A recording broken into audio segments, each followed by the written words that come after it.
Welcome to Check This Out, podcast for kids. And their grown-ups, where we explore people, places, ponderings, and past moments from history that shape the world around us. My name is Amy Contreras. And I'm Cece. Welcome to our second episode in the series on the 7 natural wonders of the world. Last week, we talked all about the Grand Canyon. Listeners, do you remember the 7 natural wonders of the world? We gave you a little overview last week. I think I know the answer. Okay, Cece, go for it. The Great Barrier Reef, the harbor of Rio de Janeiro, the Grand Canyon, Paracutine Volcano, Victoria Falls, Aurora Borealis, Mount Everest. Nailed it, Cece. This week, we are talking about the natural wonder of the world, Mount Everest. Now, listeners, do you remember where Mount Everest is located? That's a great question. Mount Everest is located in the Himalayas mountain range. I remember hearing about that. It's part of a mountain range in Asia that crosses between the countries of Nepal and Tibet. The name Everest was given to the mountain in 1865 in honor of Sir George Everest, a British surveyor in the 19th century. In Nepal, the mountain is called Sagarmatha, and in Tibet, it's known as Chomolungma, both meaning goddess of the world. That sounds pretty powerful, doesn't it? Do you know what Mount Everest was called before it was named Everest in 1865? Tell us! Well, it's actually kind of boring. Mount Everest was previously called Peak 15. That does sound boring. Well, this isn't boring. Mount Everest is the highest mountain in the world. It is 29,032 feet above sea level.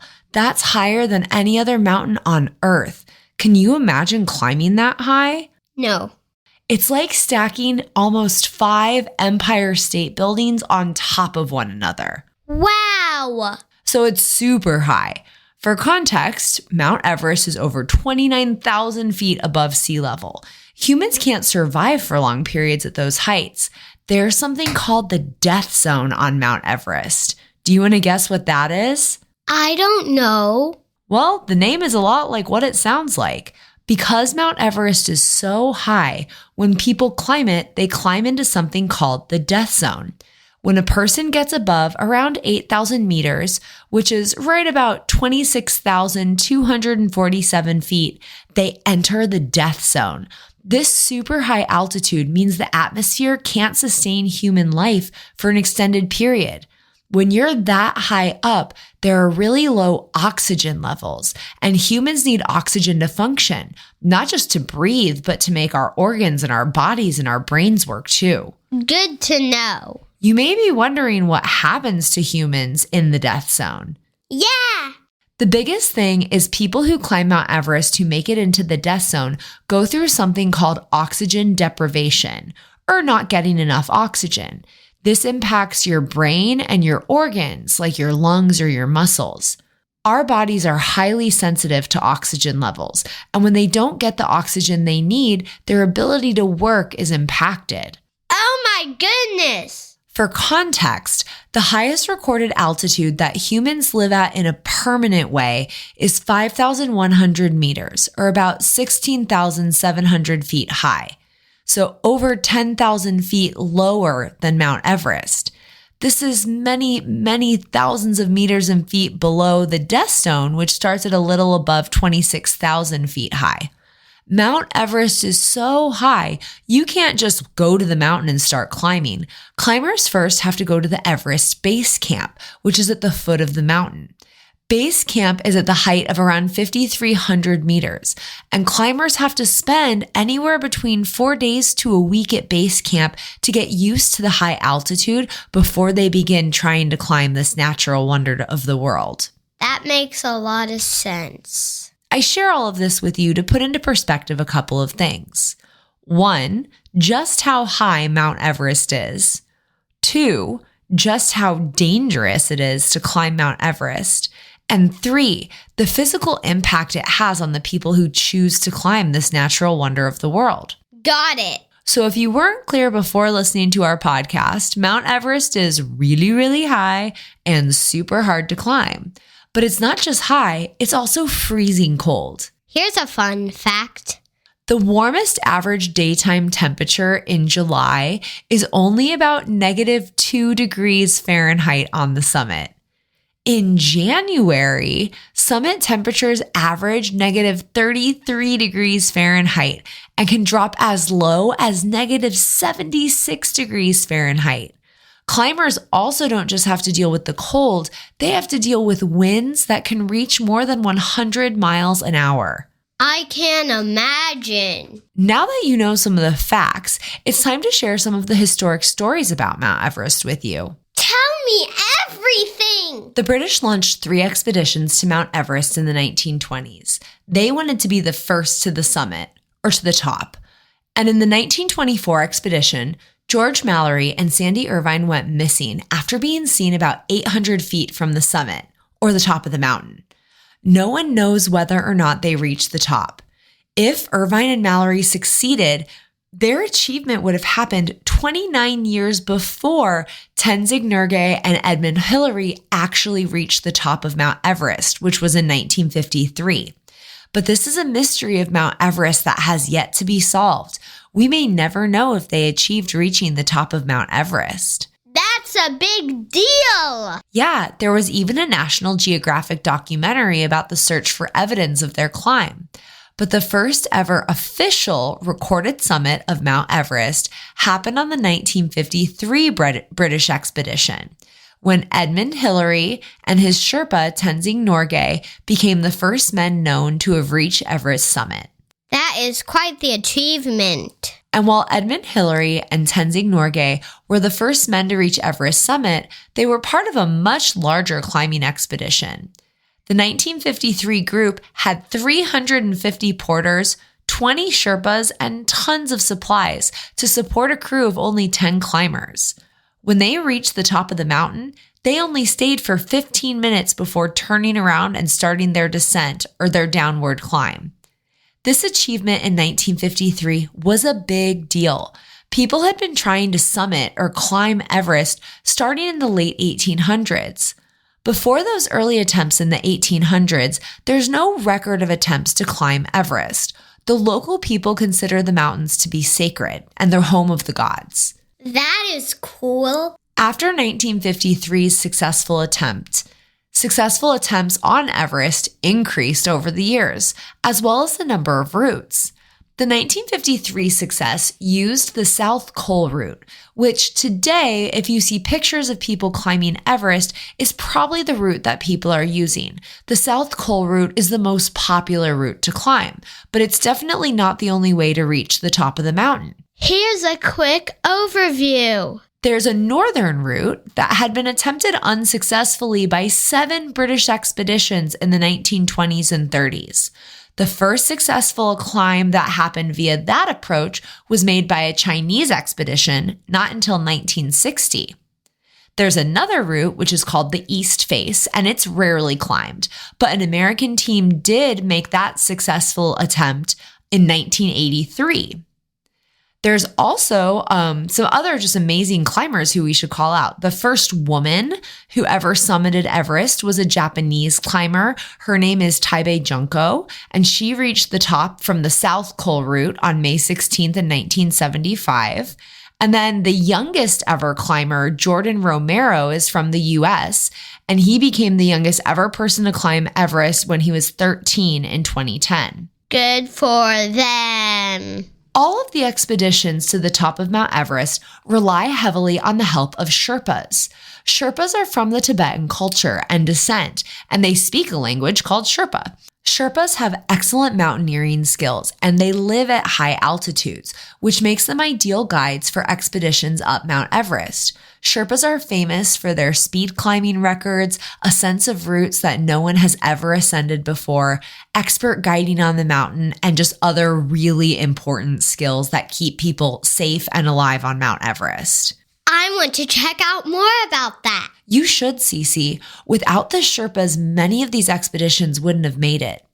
And in most of these expeditions, the climbers have to bring a lot of stuff with them, including oxygen tanks to help them breathe as they climb higher on the mountain. And some people had said that climbing Mount Everest with oxygen was the only way to do it. But guess what? Spill the tea. In 1978, Italian climber Reinhold Messer and his Austrian climbing partner Peter Habler proved everyone wrong. They climbed Mount Everest in what is called alpine-style climbing, which is where you move fast and carry only the barest essentials. Reinhold and Peter climbed Everest without oxygen for the first time in 1978. My mind is blown. On average, it takes people about 40 days to climb Mount Everest because they have to get to base camp, get used to the altitude, aka how high up they are. And there are several camps along the way as you ascend or climb up the mountain. In fact, the amount of people who climb Mount Everest each year has increased dramatically, so much so that there have even been traffic jams on the mountain, which makes the climb take longer, but also more dangerous, and it's resulted in people dying. How sad. In the 1990s, the popularity of climbing Mount Everest started increasing, and it peaked in 2019 with 877 summits taking place that year.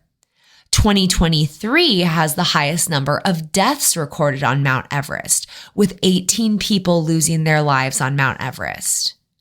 Listeners, do you know about all the stuff on Everest? Here we go.